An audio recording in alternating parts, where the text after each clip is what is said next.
I'm Joe. I work with Evolution Marine Electronics. We're doing all the main wiring on this boat and all the electronics that are going to be used for navigational devices, along with autopilots and inverters and charger situations for shore tie and being able to have 120 power for cooking and using a microwave and things of those. We're located in Trappe, Maryland.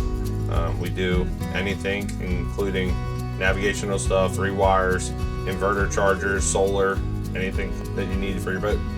So we took every wire out of this boat. We totally gutted the previous electrical system, and we're going in with new all ABYC compliant and Coast Guard regulation wiring.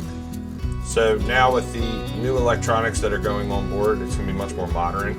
You're going to be able to utilize the autopilot, which will tie in with the chart plotter, and build a simple route very easily and quickly.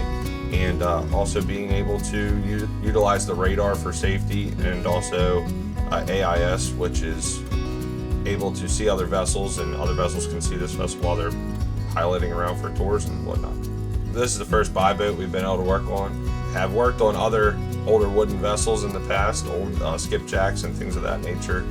So working on older boats are always interesting to see how they were constructed and what they did back in the day compared to now.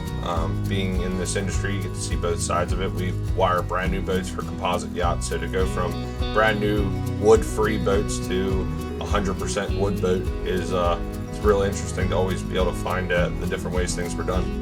To be a part of a project like this, to bring something back to life that someone else would have maybe let go to the wayward side or let sink and become a reef one day. It's really exciting to be a part of bringing history back into the Chesapeake Bay and letting people experience it with boat tours and being able to go out and actually see everything you throw in it work. It's going to be a super exciting thing. So we're about in the first third of our project here. We maybe have another 2 weeks of work left, but once she's all done, come on out and take a ride and check out all the cool stuff that we got to put in it and take a walk through the pilot house.